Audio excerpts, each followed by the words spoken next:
The relationship between the United States and China is complicated. It's a dance of cooperation and competition. Right now, the music is a bit tense. We're talking about the world's two largest economies after all. What happens between them affects everyone. And lately what's been happening is friction. Lots of it. This friction, primarily driven by political tensions, has significant consequences for the US economy. Trade between the US and China is huge. We're talking trillions of dollars worth of goods and services flowing back and forth. But this trade has become a political football, with tariffs being used as a weapon. The result? Higher prices for businesses and consumers. And it's not just about the cost of goods. This friction throws sand in the gears of global supply chains, leading to delays and shortages. Remember that time you couldn't find your favorite gadget? Yeah, political friction might have been a factor.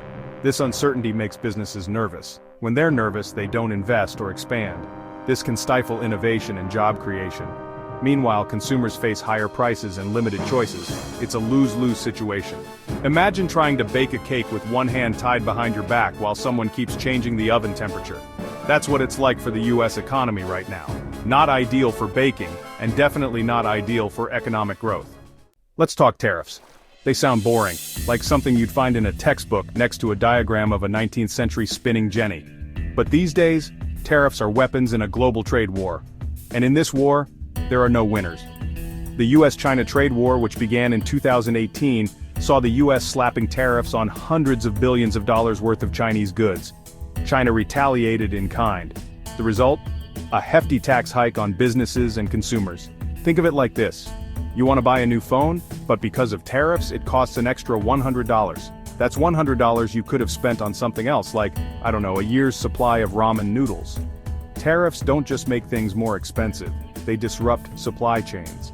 Businesses that rely on imported parts from China suddenly face higher costs and delays. This can slow down production, leading to shortages and lost sales. And let's not forget about the unintended consequences. When tariffs make certain goods more expensive, businesses and consumers may turn to alternative suppliers. This can hurt US companies that export to China, or compete with Chinese imports. It's a complicated web, and tariffs are like throwing a wrench into the machinery. Remember the good old days when you could walk into a store and buy whatever you wanted? Pepperidge Farm remembers.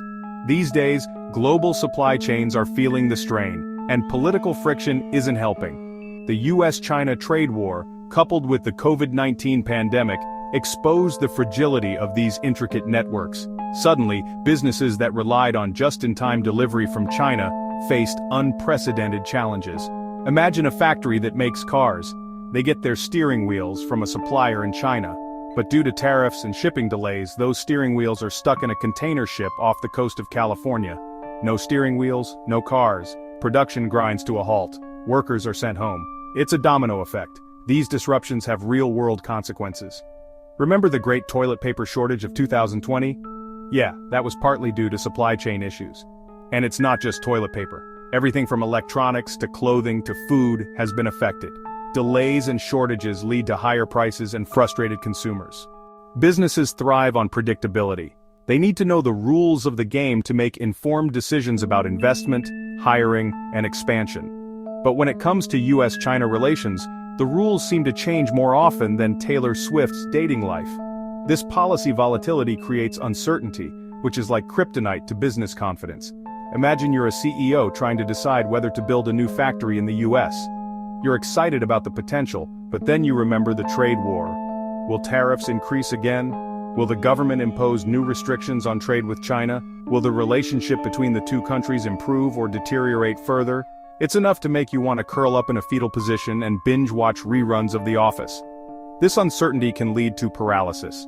Businesses may postpone investments, delay hiring, or scale back expansion plans. This can stifle economic growth and innovation. Why take risks when the ground beneath your feet feels like quicksand? Section 5. Lost opportunities, consumer costs, and market access. Here's a fun fact. China has a lot of people. Like, a lot of people. In fact, it has the largest population in the world. That's a lot of potential customers for US businesses. But political friction is getting in the way. Trade barriers and restrictions limit access to this massive market, costing US companies billions in potential revenue. It's like trying to sell ice cream in Antarctica. Sure, there are penguins there, but they're not exactly lining up for a scoop of Rocky Road. Similarly, political tensions make it harder for US businesses to tap into the vast Chinese market. And it's not just businesses that lose out, consumers do too. Trade with China provides access to affordable goods from clothing and electronics to toys and household appliances. Restricting this trade can lead to higher prices and fewer choices for consumers. So, that cheap t-shirt you love? It might get a lot more expensive if political friction continues. Section 6. The Industrial Policy Dilemma, Intervention, or Open Markets. The United States and China have very different economic systems. The US generally favors free markets, while China has a more state-led approach. This difference has sparked a debate in the US about the role of government in the economy. Some argue that the US needs to adopt a more interventionist industrial policy to compete with China. They point to China's success in sectors like renewable energy and technology as evidence that government support can be effective. Others caution against abandoning free market principles. They argue that government intervention can lead to inefficiency and cronyism.